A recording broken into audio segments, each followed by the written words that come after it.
Thank you everybody for coming to technically our 14th Murph. The first time the gym did it was when the workout was written in 2005 after Michael Murphy passed in Afghanistan.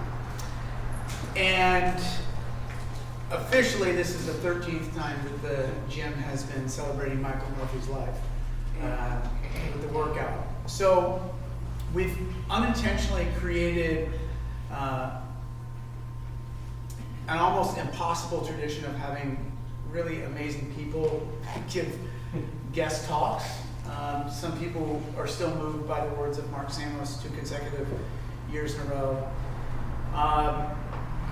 And when Josh and I befriended each other last year, I was profoundly impacted by his message and the content of not just his story, but the paradox of the story.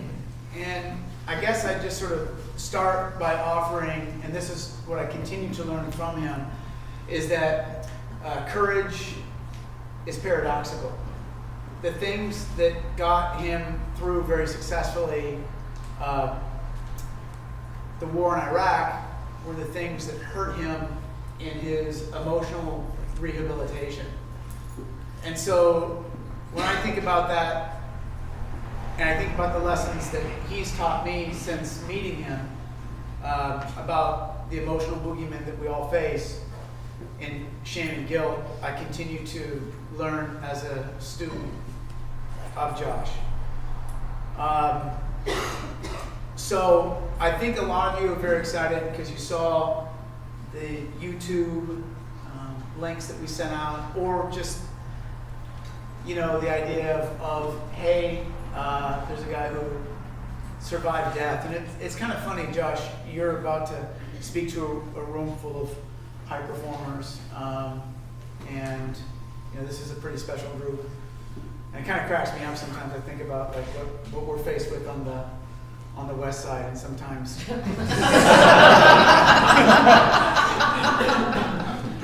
I mean, we have it hard. The other day, and you guys can probably relate, I went to Irwan and there was no parking. So I went to Trader Joe's. See, death is a distraction.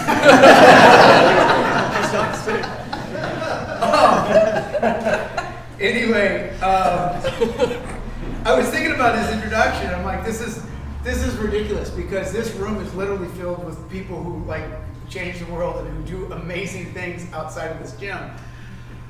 And then Josh has the ultimate sort of like, oh, that's cool, you do this? Okay, well, I died and came back to life. And it's like the ultimate sort of trump card. But listen, retired Major, U.S. Army, you guys know the story. He was killed in Afghanistan, or Iraq, and came back to life. We'll talk about that, but the backside of the story is the one that we can all relate to. And I'm so honored to have him here to share his message with you guys, as a friend of mine, as a mentor and a teacher of me in my own rehabilitation and self-care. Ladies and gentlemen, Josh Mantz.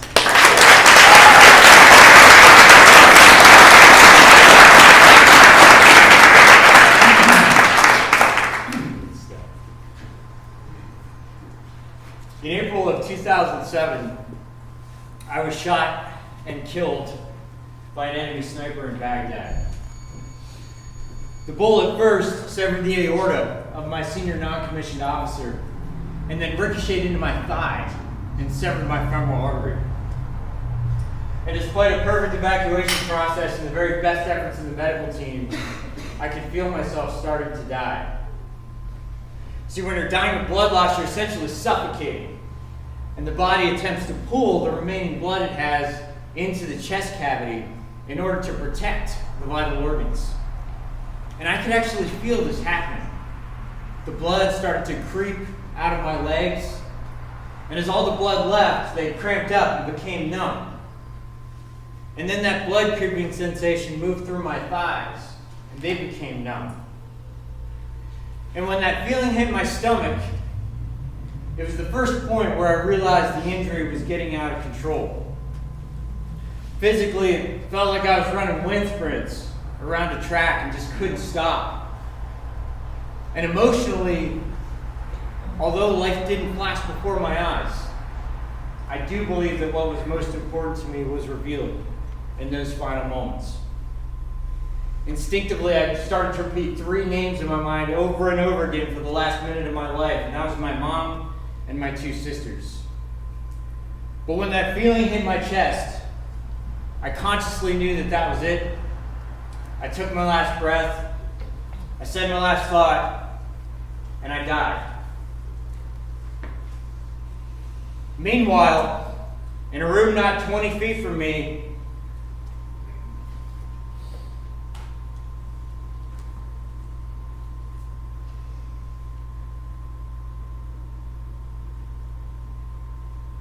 another soldier was fighting for his life too. The same soldier who got shot by the same bullet that killed me. Staff Sergeant Marlon Harper, who later succumbed to death.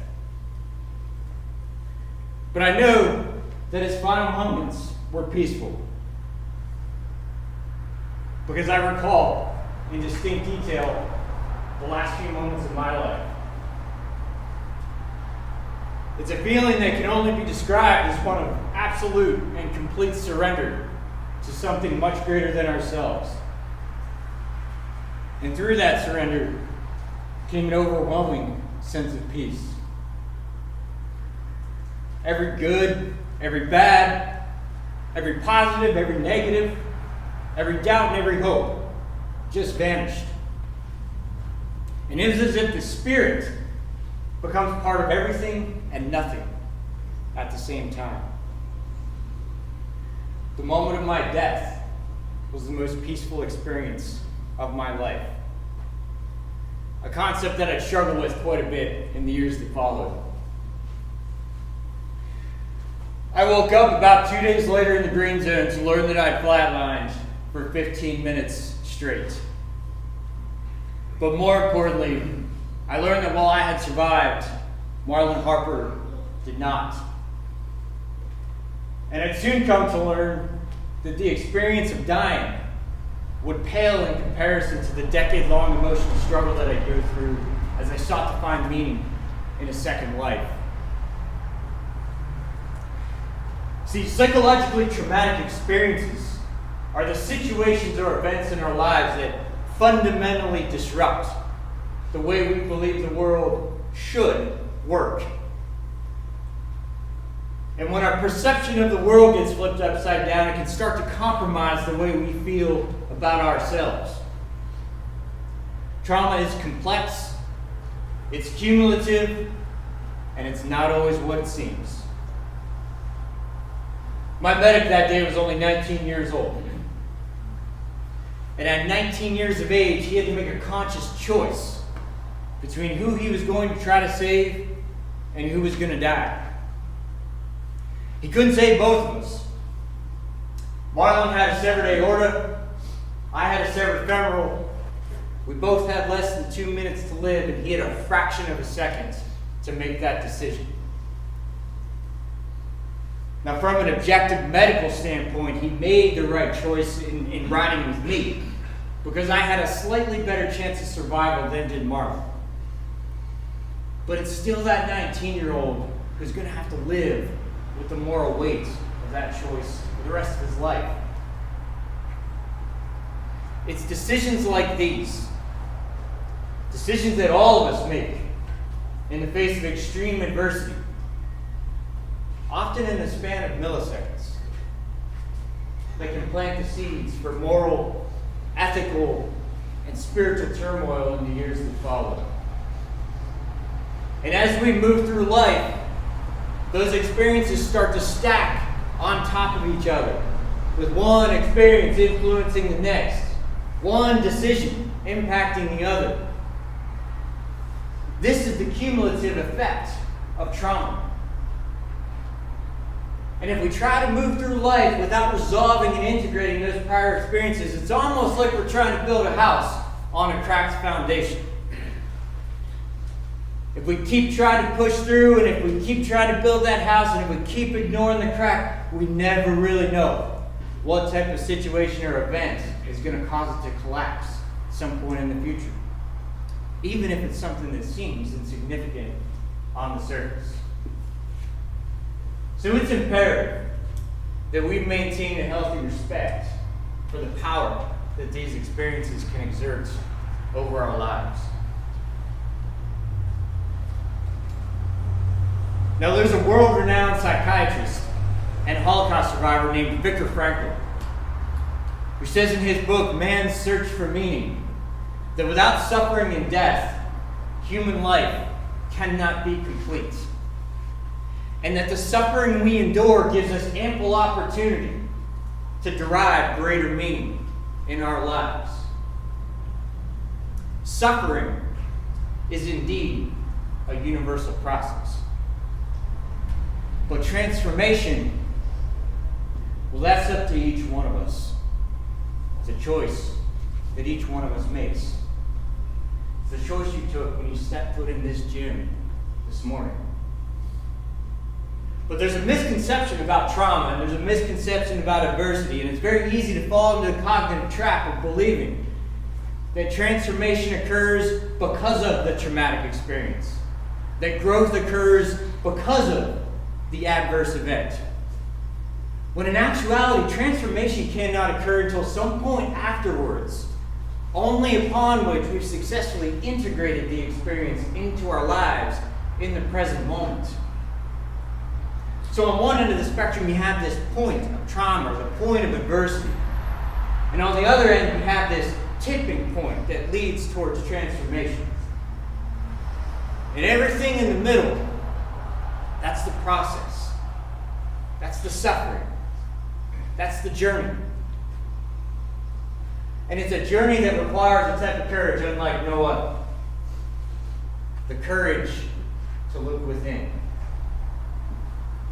The courage to travel into the deepest, darkest recesses of our souls. To uncover the truth. And then fight our way back out. Stronger, wiser, transformed, and transcended.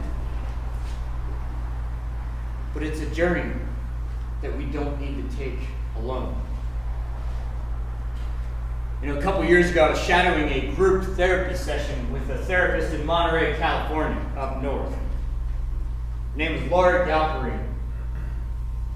And after the session, Lori turned to me and said, "Josh, I really believe that the role of a therapist is to help people suffer productively as opposed to allowing them to suffer in vain." You're never going to find a more grounded definition of what therapy is, of what expert companionship is, of what the relationships that we share between one another are than this. How do we suffer productively? We integrate disciplined wellness practices into our lives. We maintain the courage to constantly seek to further understand and further integrate our past into the present moment. And we trust in the power of human connection. You know, as I look back on this 10-year journey, there's a very clear pattern that has emerged. And that is that even in my darkest moments, times when I adamantly believed that no one could understand what I was experiencing, I was never alone. There was always someone in my life who had the strength and courage to plant healing seeds inside of my mind that would eventually start to grow. They gave me the gift of not feeling alone anymore.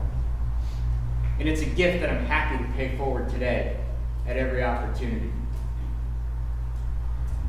But what's interesting, though, is that many of the people who resonated most closely with me during that time of my life, and especially today, did not necessarily come from a military background.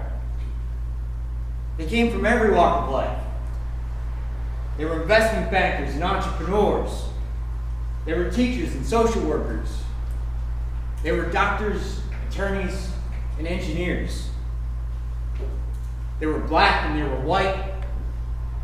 They were gay and they were straight. They were men and they were women.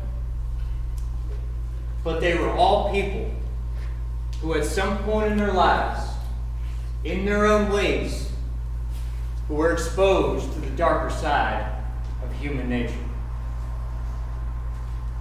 They were people who had the strength to be vulnerable.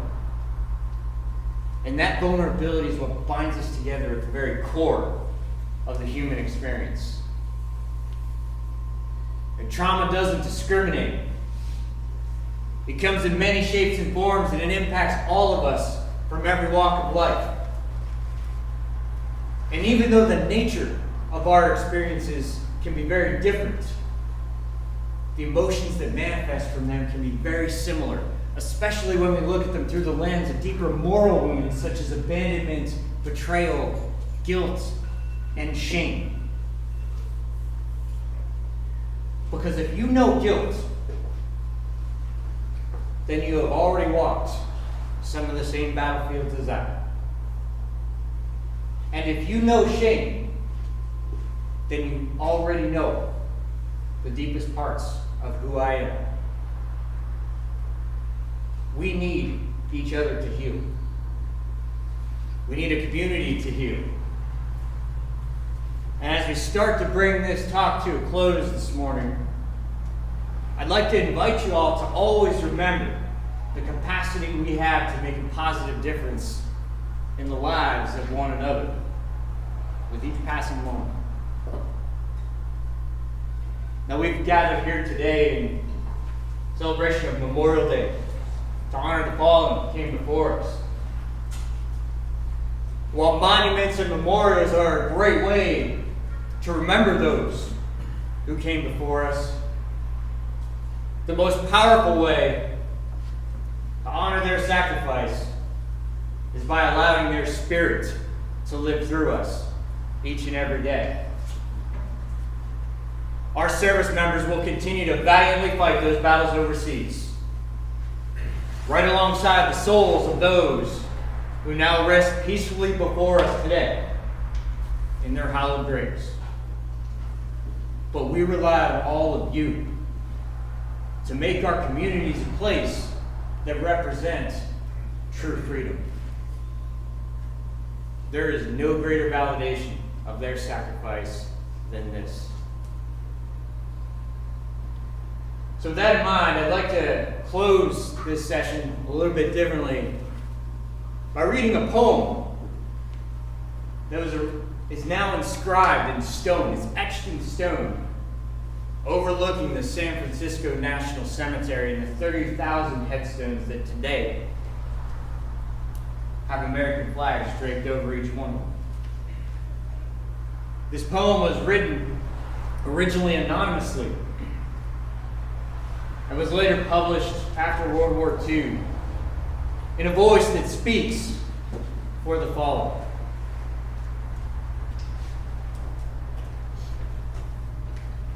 And the title of this poem is "The Young Dead Soldiers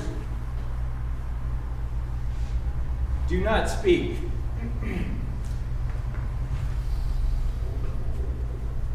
The young dead soldiers do not speak. Nevertheless, they are heard in the still houses. Who has not heard them? They have a silence that speaks for them at night when the clock counts. They say, "We were young. We have died. Remember us." They say, "We have done what we could, but until it is finished, it is not done." They say, "We have given our lives, but until it is finished, no one can know what our lives gave." They say, "Our deaths are not ours. They are yours. They will mean what you make of them." They say, "Whether our lives and our deaths were for peace and a new hope, or for nothing, We cannot know. It is you who must say this. They say, we leave you our debts. Give them their meaning. Give them an end to the war and a true peace. Give them a victory that ends the war and a peace afterwards. Give them their meaning. We were young, they said. We have died. Remember us. Let's go give them some meaning. Not just today, but in life. Kenny, what is your vote? Thank you.